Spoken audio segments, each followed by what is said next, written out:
यह कहानी रुखसार नाम की एक गरीब दर्जन की है जो अपनी मेहनत से अपने परिवार का पेट पाल रही थी। वह एक छोटी सी सिलाई की दुकान चलाती थी और पूरे कस्बे में उसकी सिलाई की खूब तारीफ थी। उसकी कारीगरी इतनी बेहतरीन थी कि शहर के सबसे रईस खानदान की बेगम भी अपने कपड़े उसी से सिलवाती थी। एक दिन रुखसार ने देखा कि उसके बनाए हुए कपड़े तैयार थे, लेकिन खान बहादुर की बेगम ने उन्हें लेने के लिए किसी को नहीं भेजा। घर में उसके अब्बा की तबीयत बहुत खराब थी, के लिए दवाई लानी थी। मजबूर होकर वह खुद हवेली पहुंच गई। हवेली में पहुंचने पर उसे बताया गया कि बेगम साहिबा अभी तक नहीं आई थी। वह 1 घंटे तक इंतजार करती रही। फिर आखिरकार बेगम साहिबा भारी भरकम जेवर पहने लाल रंग की कीमती साड़ी में सीढ़ियों से नीचे उतरती नजर आईं। उन्होंने तिरछी नजरों से रुखसार को देखा और तंज भरे लहजे में बोली, इस बार बहुत देर कर दी तुमने कपड़े सिलने में। रुखसार घबरा गई और तुरंत सफाई दी। बेगम साहिबा, मैंने तो 2 दिन पहले ही सिलाई पूरी कर ली थी। सोचा था कि आपकी नौकरानी आकर ले जाएगी, लेकिन जब वह नहीं आई तो मैं खुद ही ले आई। बेगम साहिबा ने गुस्से से होंठ भींच लिए और बड़बड़ाते हुए बोली, इस शबनम को तो आने दो, उससे पूछती हूँ। फिर उन्होंने धीरे धीरे कपड़े खोलकर देखने शुरू किए। कुछ देर बाद उनकी त्योरियां कुछ कम हुई और उन्होंने तारीफ करते हुए कहा, सिलाई तो बहुत अच्छी की है, पहनकर देखूंगी कि फिटिंग ठीक है या नहीं। रुखसार ने राहत की सांस ली। उसे लगा कि अब उसे उसकी मेहनत की मजदूरी मिल जाएगी। लेकिन तभी हवेली के एक कोने से अचानक शोरगुल उठा। ऐसा लग रहा था जैसे कोई बड़ा हंगामा हो गया हो। सारे मुलाजिम उस ओर दौड़ पड़े। किसी के हाथ में मोटा डंडा था तो किसी के हाथ में लाठी। बेगम साहिबा भी बेचैनी से उठ खड़ी हुई और चौकीदार को बुलाकर पूछा, क्या हुआ? चौकीदार घबराई हुई आवाज में बोला, बेगम साहिबा, अभी अभी माली ने बागीचे में बहुत बड़ा सांप देखा है। वह बेदिश एक पेड़ से लिपटा हुआ बैठा था। शुक्र है कि माली ने देख लिया, जल्दी ही उसे पकड़ लेंगे। इतना सुनते ही हवेली के सारे लोग इकट्ठा हो गए। रुखसार भी घबरा गई, लेकिन उसे अपनी मजदूरी की फिक्र थी। कांपती हुई आवाज में वह बोली, बेगम साहिबा,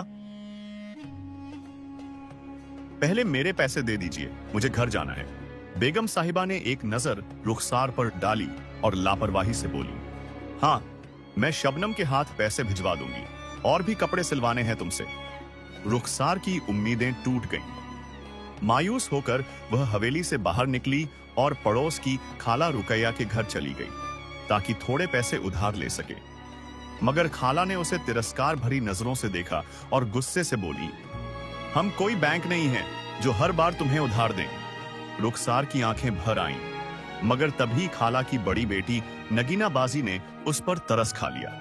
उन्होंने चुपचाप उसे कुछ पैसे पकड़ाते हुए कहा, जल्द लौटा देना, लेकिन अपना ख्याल भी रखना।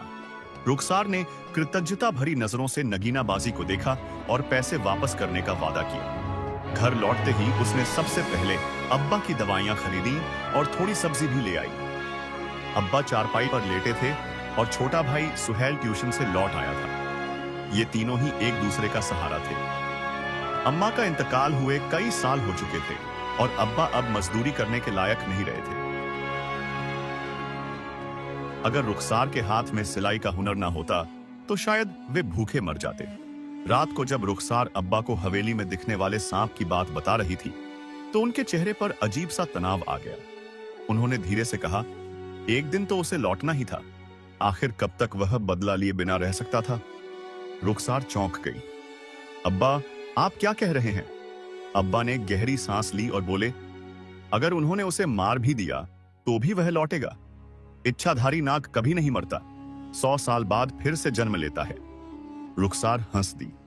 अब्बा, आप भी ना, ये सब बस किस्से कहानियां हैं। लेकिन अब्बा के चेहरे की गंभीरता उसे उलझन में डाल रही थी। शाम ढलते ही मौसम अचानक बिगड़ गया। तेज आंधी और लाल मिट्टी के गुब्बार से घर की कच्ची दीवारें कांप उठी। रुखसार को डर लगने लगा। उसने फौरन सुहेल को अंदर बुलाया और अब्बा की चारपाई कमरे में ले आई। रात काफी बढ़ चुकी थी जब अचानक दरवाजे पर जोर की दस्तक हुई। रुखसार चौंक उठी। इतनी रात को कौन आ सकता है? कमरे में सन्नाटा छा गया। सुहेल घबराकर रुखसार के पीछे छिप गया और अब्बा भी बेचैनी से करवट बदलने लगे। अगर आपको वीडियो और देखना है तो प्लीज चैनल को सब्सक्राइब करके रखें। मिलते हैं नए वीडियो में और इसका सेकंड पार्ट जल्दी आएगा।